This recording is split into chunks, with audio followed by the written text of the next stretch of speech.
दुनिया का हर शौक पाला नहीं जाता, कांच के खिलौनों को उछाला नहीं जाता।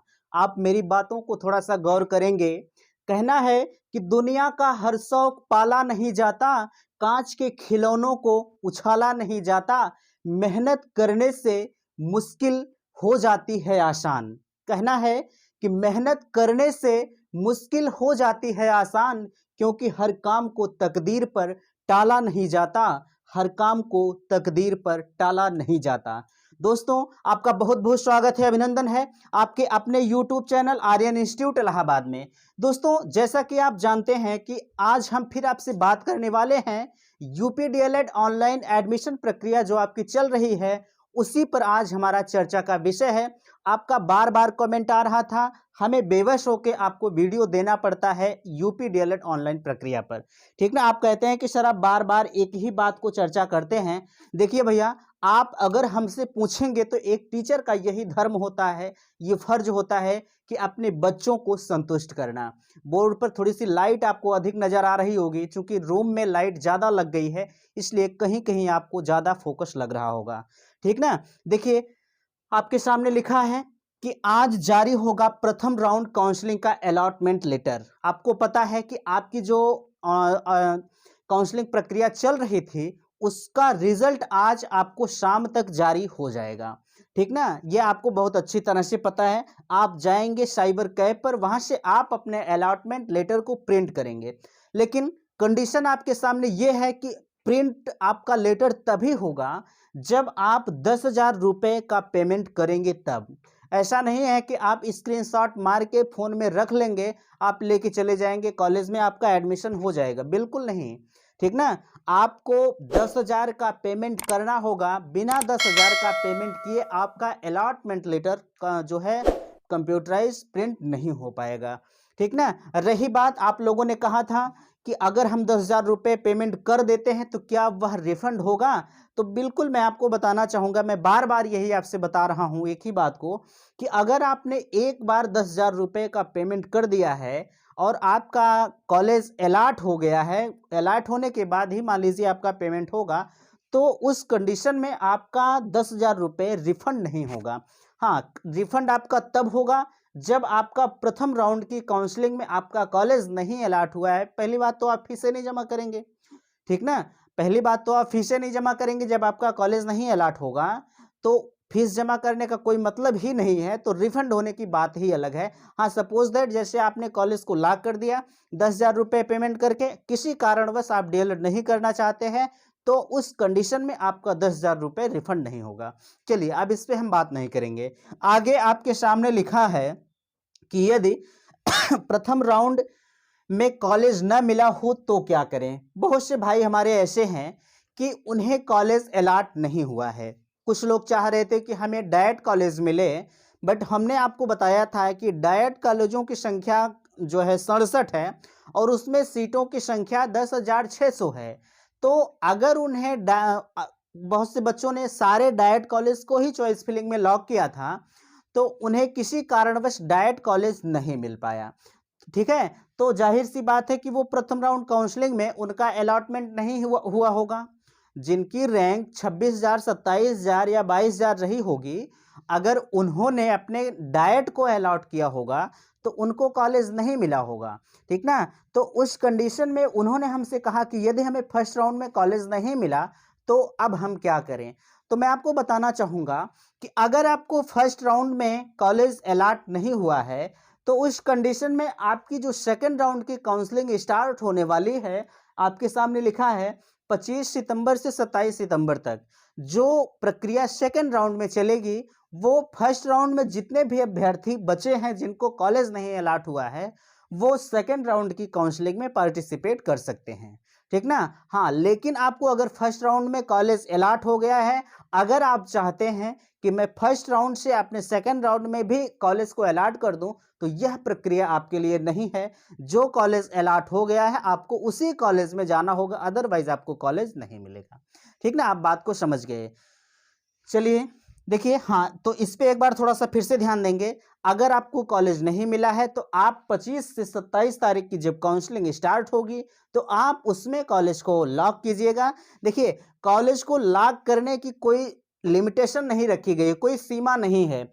जितने भी 2,42,000 के एबव में कॉलेज हैं, आप 2 लाख कॉलेज को ही लॉक कर सकते हैं। उसमें कोई लिमिट नहीं है कि आप कितने कॉलेज को लॉक करेंगे। इसलिए आप जिस कॉलेज में जाना चाहते हैं, पहली वरीयता उस कॉलेज को देंगे। अदरवाइज जो भी आपकी इच्छा करती है, आप उस कॉलेज को लॉक करेंगे, आपको कॉलेज मिलेगा। वैसे उम्मीद तो रहती है कि आपको पहला ही कॉलेज मिलता है, ठीक ना? खैर, अगर पहला नहीं खाली है तो आपको दूसरे में शिफ्ट किया जाता है।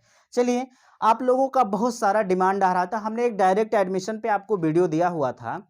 आप लोगों ने कहा था कि सर, माइनॉरिटी कॉलेज जो होते हैं, मीन्स अल्पसंख्यक कॉलेज जो होते हैं, उसमें एडमिशन की प्रक्रिया कैसे होती है? हमने डायरेक्ट एडमिशन में आपको कहा था कि डायरेक्ट एडमिशन कैसे होता है, किस प्रक्रिया से होता है, तो हमने सारी प्रक्रिया आपको बताया था, बट उसमें हमने माइनॉरिटी कॉलेज का जिक्र नहीं किया था, ठीक ना? चूंकि माइनॉरिटी कॉलेज थोड़ा सा हमारे दिमाग में नहीं आया, और ऐसी बात नहीं कि इसके बारे में नहीं पता है। हाँ, थोड़ा सा दिमाग में नहीं है, तो कभी कभी होता है कि कुछ बातें छूट जाती हैं। चाहत होती है कि मैं सब कुछ बताऊं, हाँ, छूट जाता है, कभी-कभी ऐसा होता है, गलतियाँ इंसान से होती हैं, ठीक ना? तो हम भी आपकी तरह इंसान हैं, हाँ, गलती हो सकती है, मैं अपनी गलती का पश्चाताप करता हूँ। चलिए, देखिए, इसमें हमने कहा था कि डायरेक्ट एडमिशन में थोड़ी-सी समस्या होती है।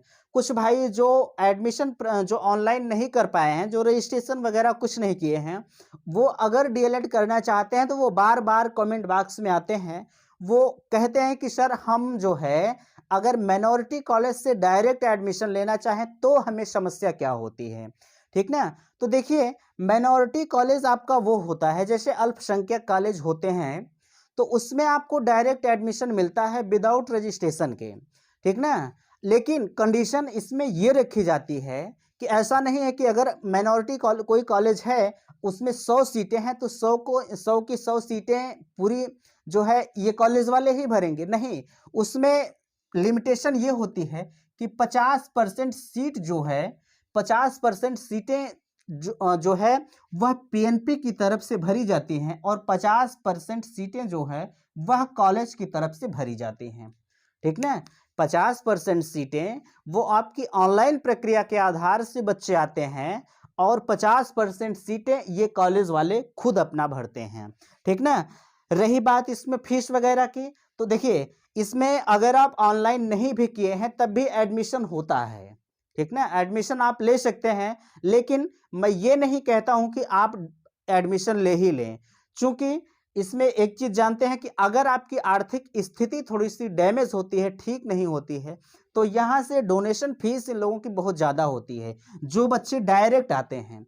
और जो बच्चे मान लीजिए, लेकिन अगर अभी हम पढ़ रहे थे, उनका जो लेटर निकल कर आया है पूरा काउंसलिंग शेड्यूल के बारे में, बहुत से एक लेटर निकल कर आया था, उसमें तो लिखा गया था कि ये अलग से फीस आपसे नहीं लेंगे, अलग से फीस आपसे नहीं लेंगे, चाहे आप डायरेक्ट एडमिशन लेके जाते हैं। लेकिन अब कॉलेज इनका है, तो जाहिर सी बात है कि हम उसका ज़्यादा विरोध नहीं कर सकते हैं। हाँ, कर सकते हैं, हमारा जन्मसिद्ध अधिकार है कि अगर हमें कहीं कोई बात बुरी लग रही है तो हम उसका विरोध कर सकते हैं, बट जहाँ पे हमारे भविष्य का सवाल होता है, वहाँ से थोड़ी सी हमको असहज महसूस करते हैं किसी का विरोध करने में, ठीक ना? तो एक मैं आपको बताने जा रहा था कि जैसे अगर मान लीजिए आप डायरेक्ट एडमिशन ले लेते हैं, तो उस कंडीशन में इनकी जो डोनेशन फीसें वगैरह होती हैं, जो काउंसलिंग के माध्यम से आए रहते हैं और जो डायरेक्ट एडमिशन से आए रहते हैं, उनमें थोड़ा सा डिफरेंस होता है। जो डायरेक्ट बच्चे आए रहते हैं, उनसे थोड़ी सी फीस इनकी अलग हो जाती है। अलग क्यों होती है? क्योंकि ये बेचारे लाचार होते हैं जो डायरेक्ट आए रहते हैं, और जो गवर्नमेंट के थ्रू आए रहते हैं, उनके लिए इनकी बाध्यता होती है कि इनसे ये ज़्यादा फीसें नहीं ले सकते हैं, ठीक ना? ये तो 41,000 देंगे ही देंगे जो गवर्नमेंट से आए हैं, देना तो आपको भी है 41,000 अगर आप विदाउट रजिस्ट्रेशन के आए हैं, लेकिन उसके बाद आपसे कितनी फीसें लेते हैं ये उनके ऊपर डिपेंड करता है। ये हमको नहीं पता कि कौन से कॉलेज वाले कितनी फीस लेते हैं।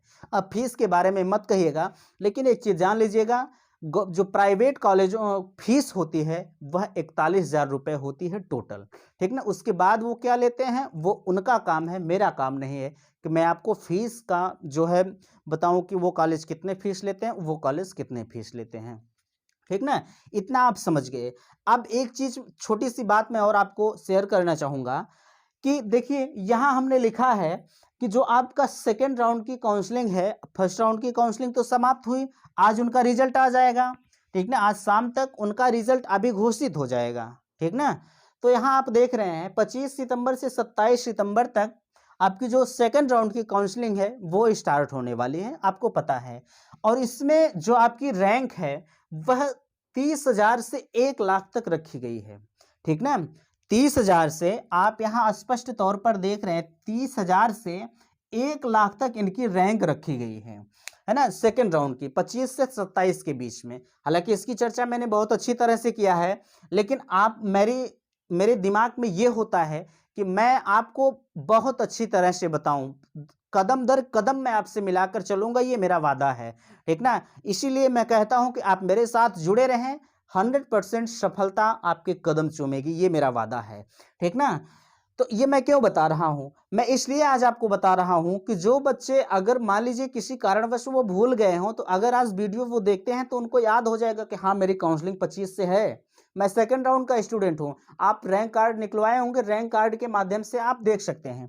देखिए 25 से 27 सितंबर तक जो सेकेंड राउंड की काउंसलिंग है उसमें 30,000 से 1 लाख तक के बच्चे पार्टिसिपेट करेंगे। और कंडीशन इसमें यह रखी गई है कि अगर फर्स्ट राउंड की काउंसलिंग में जिन बच्चों को कॉलेज नहीं अलॉट हुआ, मैंने इस पे बात किया अभी, वो इस राउंड में जा सकते हैं, ठीक ना, आपको पता है। और हाँ, जो इनका अलॉटमेंट लेटर है वो अलॉटमेंट लेटर 28 सितंबर को जारी होगा। अलॉटमेंट लेटर 28 सितंबर को जारी होगा और एडमिशन प्रक्रिया जो आपकी चलेगी वह 27 सितंबर से 4 अक्टूबर के बीच में आप कॉलेज में जाएंगे, वहां आप सूचना देंगे कि मैं आपके यहाँ एडमिशन लूंगा। कुछ बच्चे कह रहे थे कि हम 10,000 रुपये कब तक पेमेंट कर सकते हैं, तो भैया 10,000 रुपये आप 2 महीने पेमेंट नहीं करेंगे, आप इसी के बीच में पेमेंट करेंगे, 27 से 4 अक्टूबर के बीच में पेमेंट करेंगे। आप 5 अक्टूबर को पेमेंट नहीं कर पाएंगे। अगर आप चाहते हैं कि मैं 26 अक्टूबर को पेमेंट करूं तब भी आप नहीं कर पाएंगे। पेमेंट आपको इसी बीच में करना होगा, ठीक ना। पेमेंट अगर आज आपका रिजल्ट निकल कर आया तो आज ही आप पेमेंट कर देंगे, कोई दिक्कत नहीं है, लेकिन 4 अक्टूबर के बाद आप पेमेंट नहीं कर सकते हैं, ठीक ना। 4 अक्टूबर के बाद आप पेमेंट नहीं कर सकते हैं। तो आज की मेरी ये वीडियो रही आपके सामने। हाँ, मैं अब आपको 28 तारीख जो है बताऊंगा कि कैसे क्या होगी। हाँ, थोड़ी सी मैं अपने आगे के जो आपकी भविष्य की रणनीति है, आपके प्रथम सेमेस्टर से लेके मैं आपके 4th सेमेस्टर तक आपके साथ रहूंगा, ठीक ना। अगर आप मेरे ऊपर विश्वास किए हैं तो आपका विश्वास कहीं जायज नहीं जाएगा, ये मेरा वादा है। मेरी कोशिश है कि आपके हर जो है कोर्स को मैं पूरा कराऊं, चाहे वो आपका टेट लेवल हो चाहे सीटेट लेवल हो। प्रथम बरीते हम आपके जो है डीएलएड के सेमेस्टर पर देंगे कि आपका डीएलएड सेमेस्टर कैसे चलेगा, पूरी पढ़ाई मैं आपको अपने इसी चैनल के माध्यम से कराने का प्रयास करूंगा। और अगर वीडियो पसंद आई है तो प्लीज़ अपने दोस्तों में शेयर जरूर करें और वीडियो को लाइक जरूर किया करें। हाँ, एक छोटा सा कमेंट जरूर किया करें कि आप मेरी वीडियो को कितना अच्छा समझ पाते हैं, ठीक ना। तो थैंक्स, धन्यवाद।